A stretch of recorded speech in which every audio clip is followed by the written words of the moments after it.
Okay, next tutorial. This time I'm meant to be dressed up as a classic mummy, because sometimes it's nice to go back to the classics for Halloween, isn't it?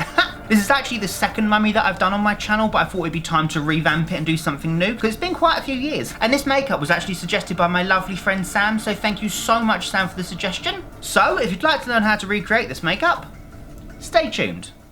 Okie dokie, so let's get started. So I'm going to start off by talking about the full foam latex face prosthetic that I'm going to be using. This one is by Boneyard Effects that I got from mostlydead.com. That link will be on the screen there, and there'll be a special link in the description bar below that if you click it, you will get a discount off your first order, which is fabulous. This is actually their putrid zombie prosthetic, but I thought it looked nice and like withered and dried up. If I paint it right, I think it'd be a nice mummy prosthetic. Yeah. So I'll just give you a closer look of the prosthetic there. Isn't it gorgeous?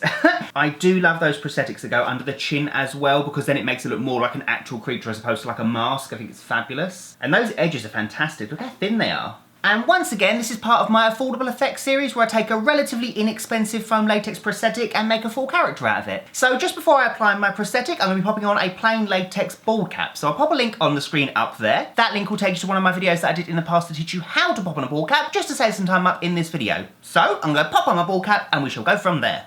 So there we are. One bald cap. I also went around the edge of my bald cap with about 2 to 3 layers of more liquid latex just to blend off that edge. So now we can start sticking down the prosthetic. So for foam latex prosthetics, I like to use Prostick, which is just a really nice prosthetic adhesive. So as always with full face prosthetics, I like to start in the nose and work outwards, that way it nicely lines up. So I'm going to apply some Prostick to the end of my cotton bud, apply that to my nose and to the nose of the prosthetic, let that go a bit tacky and then start lining it up and sticking it down. Then we can start applying more Prostick going away from the face and then sticking it down as we go. So starting with the nose and then working around the eye area, then the forehead, temples and bottom of the face.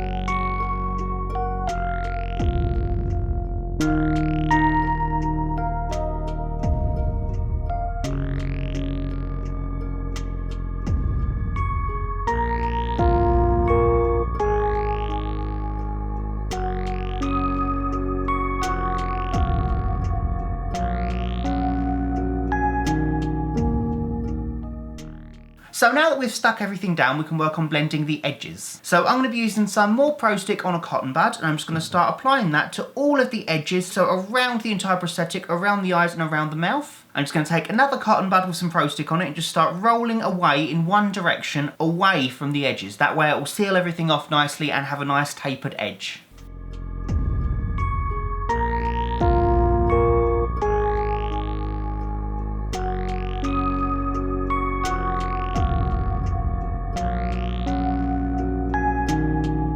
Okay, so once everything's nicely stuck down, we can work on colouring in the base. So I'm going to be using an alcohol activated palette for this makeup, just because I like the translucency of them. And the palette I'm going to be using is the American Horror Story palette, just because it has some really, really nice skin tones in there and some really like rotting flesh colours, which would be really fun, I think, for this look.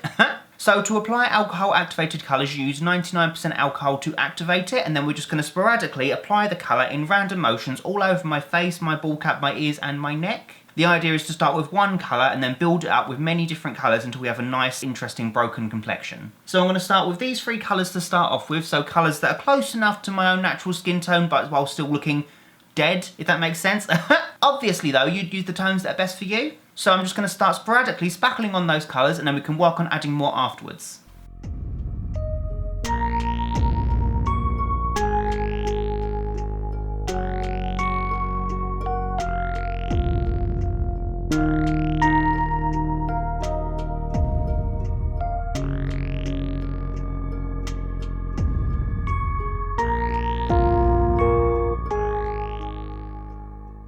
So now I've got a rough base coat, I can go in with some more colours. So I'm going to be using this super dark green colour, which is going to be really fun. So I'm going to apply that all over my face, my neck and my ears once again.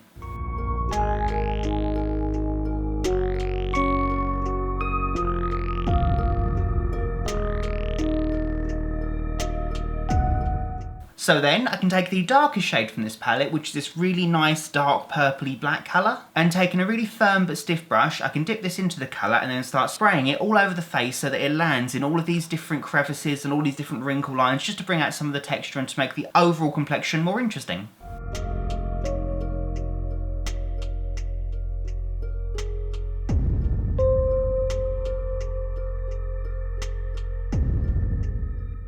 Next, I'm going to take a Crowland Bruise Wheel, which is a really nice wheel of creams, and I'm going to use this dark blue, almost black colour to do most of the face detail. So I'm going to start on the eyes, so I'm going to apply it to my eyelids and underneath my eye, and then blend it out, making sure to go to the bottom of the eye area, but don't go too far up above, because I kind of like this stern, angry expression.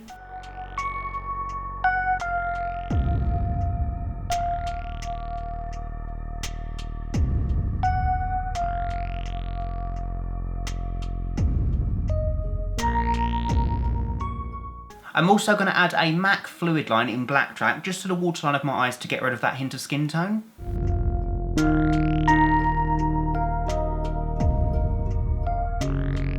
Then I'm going to apply the same dark blue-black cream to the lip area. So I'm just going to coat it on my lips and then blend that colour out.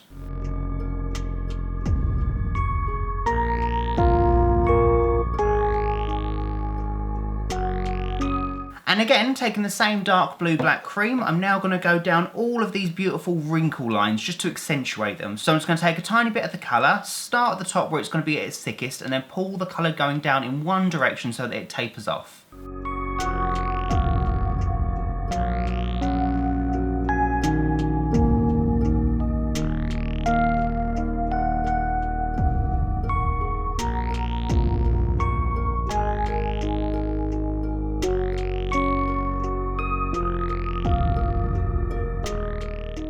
Okay, so it just enhances the prosthetic that little bit more. So then taking the same black blue cream again, I'm just going to go down the sides of the temples and then blend the colour away only lightly.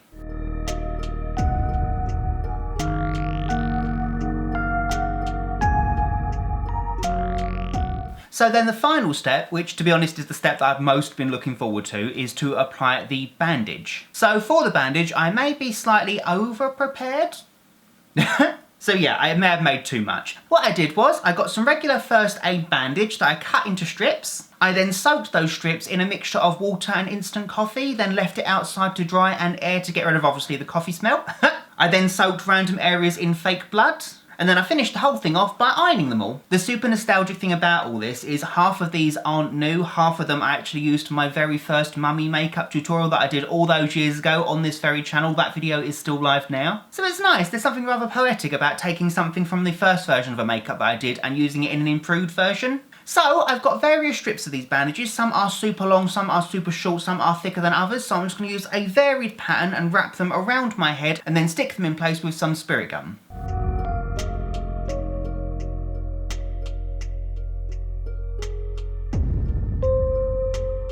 Okie dokie, so I went around the face just because otherwise we're going to cover up all the work we've done. So hopefully less is more. So now all that's left for me to do really is wrap myself in some more bandage, pop in some contact lenses, and I do believe the look's complete.